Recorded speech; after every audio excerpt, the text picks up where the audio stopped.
प्रिय विद्यार्थियों, DSS online कक्षा में आपका स्वागत है। मैं हिंदी अध्यापक हेमवती नंदन सिंह। पिछले वीडियो में हिंदी व्याकरण के अंतर्गत हम लोगों ने पढ़ा था सर्वनाम के भेद, और सर्वनाम के भेद में मैंने आपको बताया था पुरुष वाचक सर्वनाम और उसके जो है 3 भेद हैं, वो मैंने बताया था, जिसमें उत्तम पुरुष, मध्यम पुरुष, अन्य पुरुष। उसमें हम लोगों ने पढ़ा कि जिस सर्वनाम शब्दों से बोलने वाले, सुनने वाले या तीसरे किसी अन्य की बात का पता चलता है या उसका बोध होता है, तो उसे हम क्या कहते हैं? पुरुषवाचक सर्वनाम। और उसमें बोलने वाले के लिए जिन शब्दों का प्रयोग किया जाता है, जिसका बोध होता है, उसे उत्तम पुरुष, सुनने वाले के लिए मध्यम पुरुष, और किसी अन्य के लिए जब प्रयोग करते हैं तो उसे हम अन्य पुरुष कहते हैं, तीसरे के लिए। अब उस सर्वनाम के भेद के अंतर्गत जो अगला है वो है दूसरा निश्चयवाचक सर्वनाम। निश्चयवाचक सर्वनाम नाम से स्पष्ट है कि निश्चयवाचक जिससे किसी वस्तु या व्यक्ति का निश्चितता का बोध हो, अर्थात ऐसे सर्वनाम शब्द जिससे किसी वस्तु या व्यक्ति की निश्चितता का बोध हो, या ऐसे सार्वनामिक शब्द जिससे किसी वस्तु व्यक्ति की निश्चितता का बोध हो, उसे हम क्या कहेंगे? निश्चयवाचक सर्वनाम कहेंगे। देखिए मैंने यहाँ लिखा है, किसी निश्चित व्यक्ति वस्तु का बोध कराने वाले शब्द इसके अंतर्गत रखे गए हैं, जैसे यह, वह, या वह, इसे, उसे इत्यादि। अब इसे उदाहरण के साथ समझिए। जैसे मैंने यहाँ पे एक सेंटेंस लिखा, यह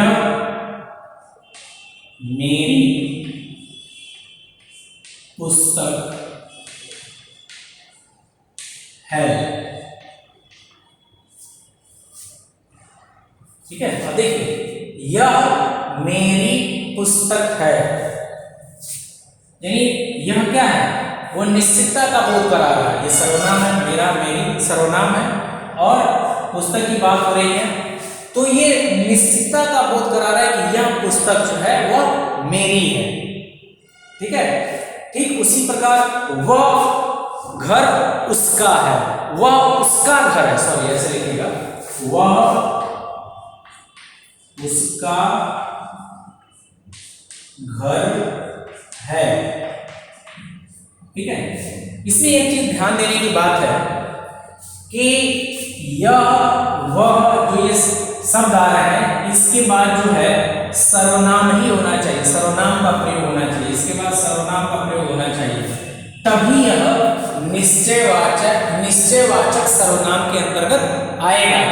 अन्यथा अगर यह, वह, इसे, उसी के बाद यदि संज्ञा आ गया तो उसकी विशेषता बताने लगेगा, तो सार्वनामिक विशेषण के अंतर्गत जो है उसको हम रखते हैं। आगे आप पढ़ेंगे विशेषण में, तो उसके भेद में आएगा सार्वनामिक विशेषण। ठीक है, तो संज्ञा के पहले जो ये शब्द निश्चय बोधक शब्द लगकर जो है निश्चितता का बोध कराते हैं और संबंध का बोध कराते हैं, उनको सार्वनामिक विशेषण कहा जाता है, यानी विशेषता बताने लगते हैं। तो यहाँ जो है निश्चय बोधक शब्द तो कौन सा है? यह अगला सर्वनाम आया है, इसके बाद में सर्वनाम आया है।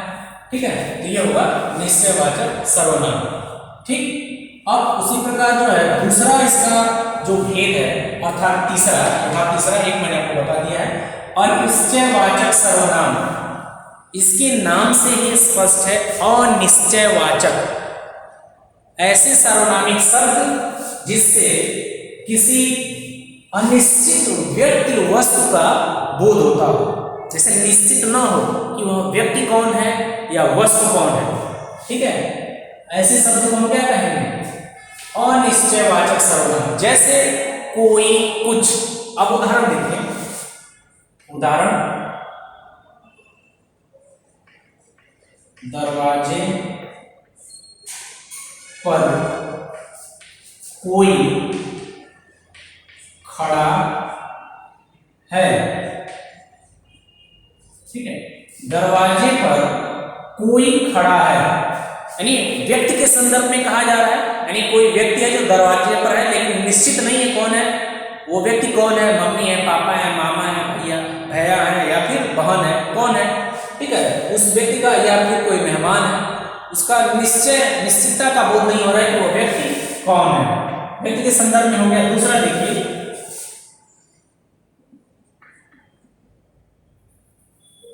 हाँ ये देखिए, कुछ से, उसने,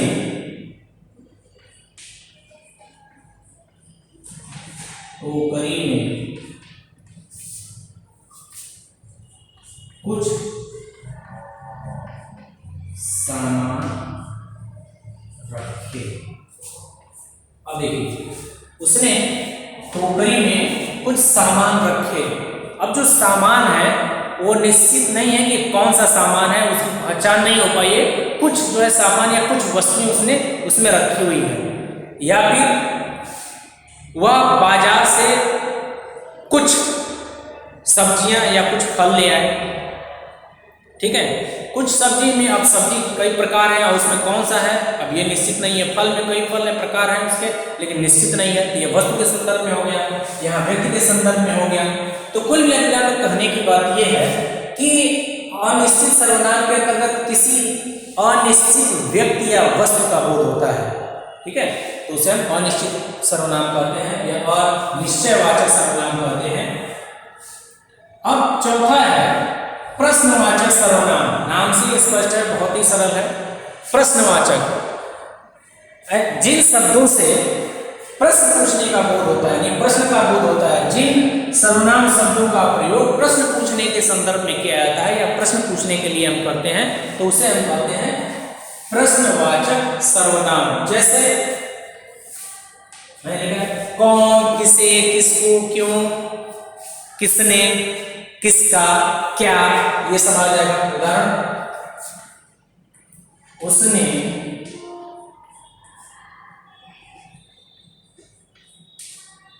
क्या पकाया। ठीक है, अब क्या, उसने क्या पकाया। अब देखिए यहां पर जो है प्रश्न पूछने का कार्य कर रहा है, ये जो शब्द है प्रश्न सूचक शब्द यहां पर आया है क्या।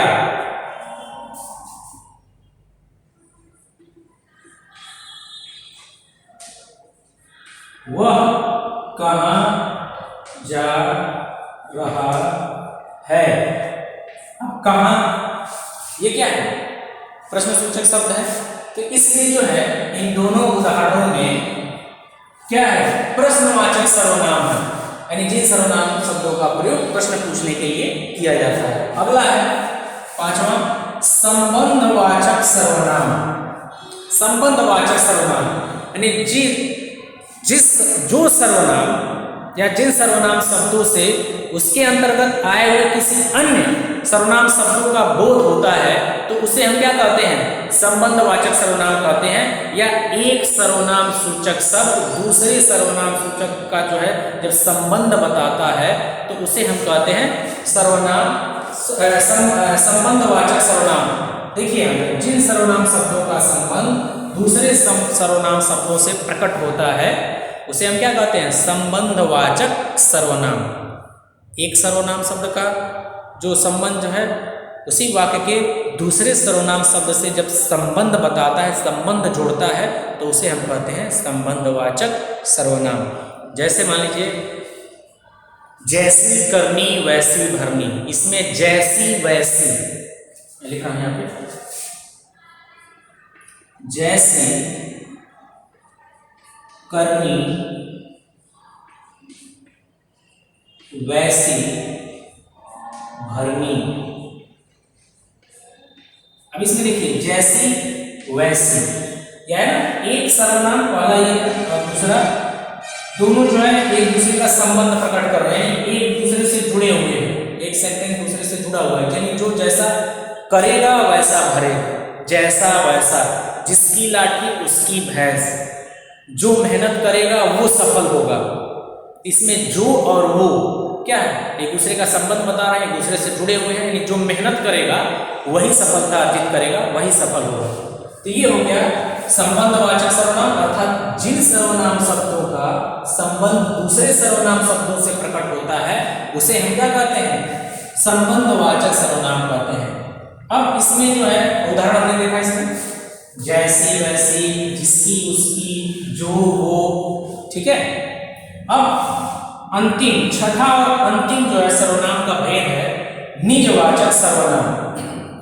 जिस सर्वनाम शब्दों का प्रयोग कर्ता, जो करने वाला है, अपनेपन के संदर्भ में करता है, अपने लिए करता है, स्वयं के लिए करता है, तो उसे हम क्या कहते हैं? निजवाचक सर्वनाम कहते हैं। जैसे स्वयं, खुद, अपने आप। ठीक है, स्वयं, खुद, अपने आप। अब उदाहरण के रूप में हम लिख सकते हैं, मैं यह कार्य स्वयं कर लूंगा। अब देखिए, मैं सर्वनाम शब्द है। अब अपनेपन के लिए यहाँ पे क्या आ रहा है? स्वयं, यानी कर्ता जो है स्वयं के संदर्भ में कर रहा है, अपने लिए कर रहा है कि मैं यह कार्य स्वयं कर लूंगा। वह खाना अपने आप बना लेगी। ठीक है, तो यहां भी हो गया। और दूसरा है खुद, उसे स्कूल खुद जाना होगा, खुद चलकर जाना होगा, कोई इसे लेकर नहीं जाएगा, खुद जो है चलकर जाना होगा। ठीक है, तो ये जो कुछ उदाहरण थे इसमें, जैसे स्वयं, खुद, अपने आप। तो इस संदर्भ में जो है आप कुछ उदाहरण बना के, उदाहरण के द्वारा ही जब समझने का प्रयास करेंगे तभी अच्छे से समझ में आएगा। तो आज के लिए इतना ही, जिसमें हम लोगों ने सर्वनाम के भेद के अंतर्गत जो बाकी बचे हुए 5 भेद थे उसको भी पढ़ा। पहला पुरुषवाचक सर्वनाम हमने पढ़ लिया था। तो उम्मीद है इस तरह से आपको समझ में आया होगा। अगर इसके बाद भी पढ़ते समय या वीडियो देखते समय कोई दिक्कत या समस्या आ रही है तो आप निश्चित तौर से जो है प्रश्न करें। आपके प्रश्न का जो है या आपके संशयों का समाधान किया जाएगा। आज के लिए इतना ही, धन्यवाद।